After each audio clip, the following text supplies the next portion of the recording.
Hey guys, welcome back. I took another little break. I was off for my job for about 10 days and I enjoyed it. I did some art, I did some cleaning, watched a couple of shows, and just enjoyed myself. So, without further ado, I want to show you some more books that I just got and the ones that I just read. So, let's get started.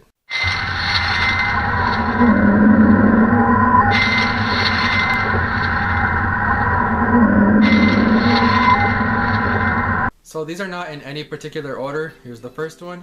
This is Hollow City by Ransom Riggs. I haven't yet read the first one, so I'll be getting on that one pretty soon. And there's that dumb sticker again I gotta take off. So there's the first one, Hollow City by Ransom Riggs. So here's the next book that I got, and this is by Victoria Aveyard. This one is called The Red Queen, or Red Queen.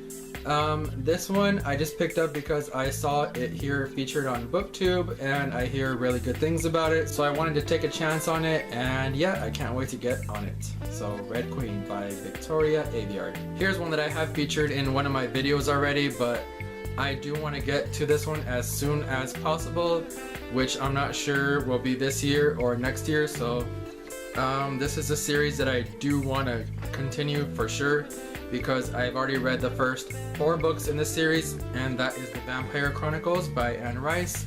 This one is her newest book, Prince Lestat, and she is coming out with another book pretty soon called Blood Paradise. Here's another book that I just got on Amazon, and this order, I had a couple of things that I wanted to buy on Amazon and I didn't get them in the manner that I wanted to. And I was just like, come on, you really have to wait this long to get a couple of DVDs? And I was like, you know what, I'm just gonna cancel it. And I ended up ordering 7 Deadly Sins by Corey Taylor.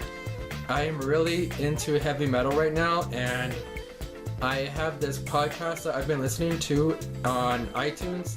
It's the Jamie Josta podcast, and if you guys like heavy metal or know anything about Slipknot or any heavy music like that, if you're a fan of Slipknot, if you're a fan of Jamie Josta from Hatebreed, or even Corey Taylor, this book I hear is really good and I cannot wait to get on it. I will be reading it for the Booktubeathon this year. So the next book I got is a book that is the second part to another book that I have and I forgot to read during the last Booktubeathon, and that is Teresa Capito's There's More to Life Than This. This is the first book that I have and I still haven't read it. I want to read it during the Booktubeathon so I get more reading done. As you can see, it's very skinny. It only has, let's see, how many pages? It's nearly 300 and something pages. Let me see. 240 pages, so I'll fly through this one. And here's the next one, and this one is a title that kind of fits Teresa Capito because she always says this. She's like, you can't make this stuff up. And I can't wait to get to this one. It looks really good. She's on the back also. And this one is, let's see how many pages, 253 pages. So I want to get this done during the Booktubeathon. And again, there's a sticker. I always get some of my books from Target and it was 30% off. So yeah, there is that one. And whenever I get to it, hopefully it's during Booktubeathon. And I can't wait for Booktubeathon. I have to get a lot of books done. I got those 2, and I want to get a lot of my small books done. The Corey Taylor book I want to get done because I just got it from Amazon and it's a book I really want to read. And a lot of my smaller books I want to get done, like hopefully I can knock out this series. I don't know if you can even see the, oh yeah, you can. This is the Nicholas Flamel, The Secrets of the Immortal Nicholas Flamel series. Hopefully that one. Hopefully another one of the Anne Rice books I can get done. And if I have time on something else, I'll just pick. But yeah, there's that.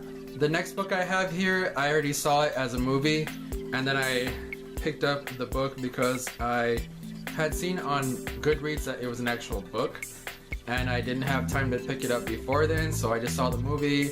Now I'll see how it is in book form. This is Seventh Son, and I cannot wait to get through this one. This one is pretty big.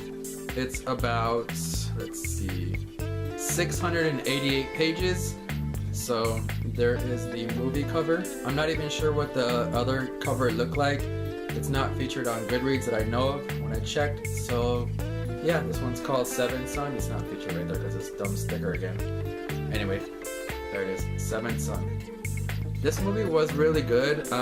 If you're into like, I don't know, it was kind of hard to say. It's more fantasy driven, and it's kind of like, okay, if you know the show Merlin, kind of like that, kind of like Sorcerer's Apprentice, the movie, and a little bit like, yeah, I'll just say that because I remember knowing the exact thing that it was like, but I can't remember it now. But this movie is really good.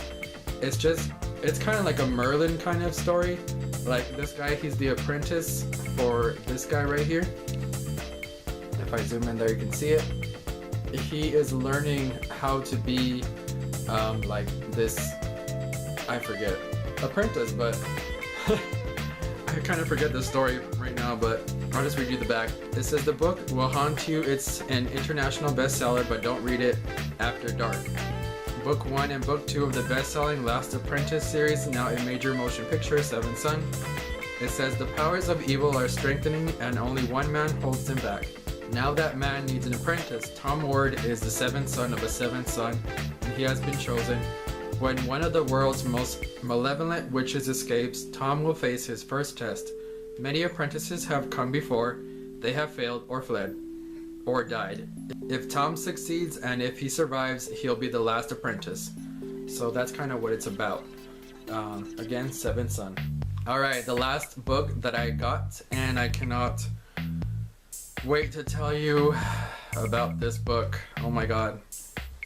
I read it over the break, and this is Insurgent, the second book in the Divergent trilogy. And this book had me kind of upset at times because they were lovey-dovey and always fighting, and that's kind of the thing that happens throughout the whole book if you haven't read it. I never finished a book this fast, and I just finished the fourth book in the A Song of Ice and Fire series by George R.R. Martin, which is A Feast for Crows. I am going to do a video review of that, so be looking out for that. I probably won't do a video review of this book just because everybody has already seen it, and a lot of people are reviewing this book right now, and I'm really not into reviewing this book, but I'll just kind of review it right here. There wasn't too much to say about this book. It's like it goes so fast you don't even know what's going on. Tris and Tobias, or Four, are kind of more lovey-dovey, and I just saw the movie this past weekend. And if you think about it, if you've read the book, this movie is about 90% right. That's what a lot of fans are saying here on BookTube. And I didn't really care for a lot of the things that they did. They did change the simulation when they changed the serum. They didn't even show that in the movie. And another thing was when the simulation started, Tris is supposed to be on a hard metal table, and that didn't happen. She was hung up by some dumb cords that come down from the ceiling. I'm like, really? What the heck is this? It didn't go by the book. And I could see how they wanted to change it, and I didn't understand it. I was like, oh yeah, I forgot. I was watching Christine's video from Poland Bananas Books, and I was like, oh yeah, I forgot about that part. And where was the freaking part where they show, well, they don't show it, but it's in the book. They show Tris and everybody. So I was thinking, where is that part where they show the ladder scene? That part was not in the movie.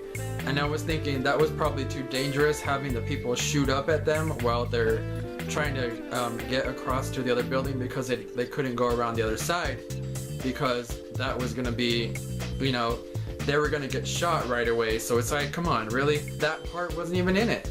So they did it a different way, I guess. There was a part where you couldn't even understand if Tris was in her simulation or not. It was kind of a dream, and I didn't get it. I was like, Even Christina was talking about this. She goes, I couldn't tell whether it was real life or if it was, you know, her simulation.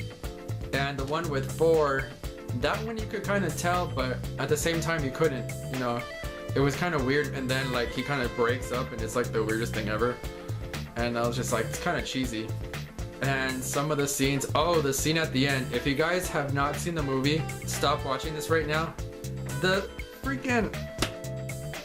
part where For's mom kills Janine at the end, she's not supposed to kill her. She was supposed to be killed as soon as they came in to get, what's her name? Triss. And that part didn't even happen that way. I kind of feel that that part was supposed to be done the right way. The mom killing Janine was kind of weird, like the way they did it. And I was like, what the heck? You know, I was like, if they don't kill Janine right now, I'm gonna be so pissed and walk out of this theater.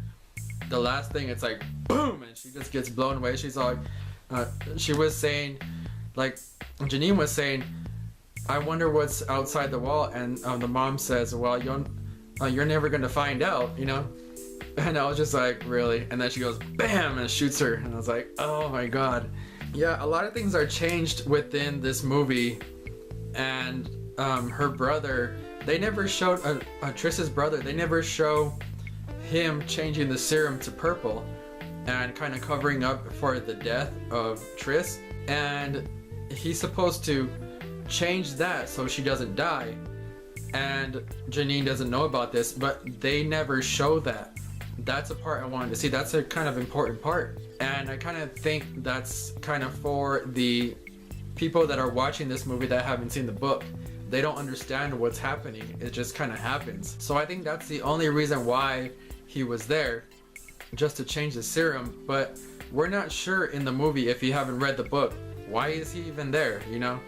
You don't know that if you don't read the book. And a lot of people are saying right now that the movie features a lot of stuff from Allegiant, so I don't want to know anything that's happening. I don't want to know spoilers. I want to read the book and know what's going on, and a lot of people are saying, why even make Allegiant now? You know, you put a lot of Allegiant in the movie. And supposedly Divergent was done really good. I barely remember Divergent. It's been so long, they should have just done it back to back or a year later. Well, I don't know how even long it's been, but I remember taking my time through Divergent, so it was clear in my mind. This one I kind of read it so fast, I was like, I have to read it. I pretty much read it in 11 days. Reading a 550-page book in 11 days is pretty good for me, because I normally will take like a month. I'm getting pretty good at reading faster now, and these kinds of books will get me through my reading faster, and because it's interesting. But this book, it could have been a little bit better. They could have left out some parts where like Triss and For are like touching each other. He's hugging her, she's hugging him, she's talking about, oh, I love him, I can't get enough of him, I want to hug him, I'm touching him right here on his neck and all this crap. I'm like, really? There was 2 pages of that straight. I was like, I can't be reading this is boring to me.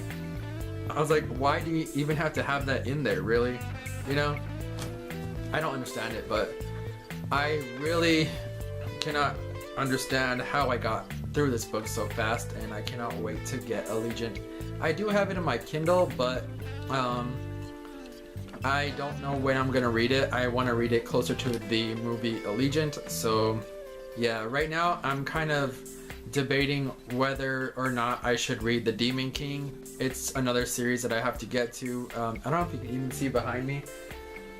All right here, this is the second book, the third book, the fourth book. I have the first book. It's sitting on my bedside right now. I haven't started a book in 2 days, and I've been drawing. So I just wanted to tell you guys that I have a couple of drawings that I've been working on.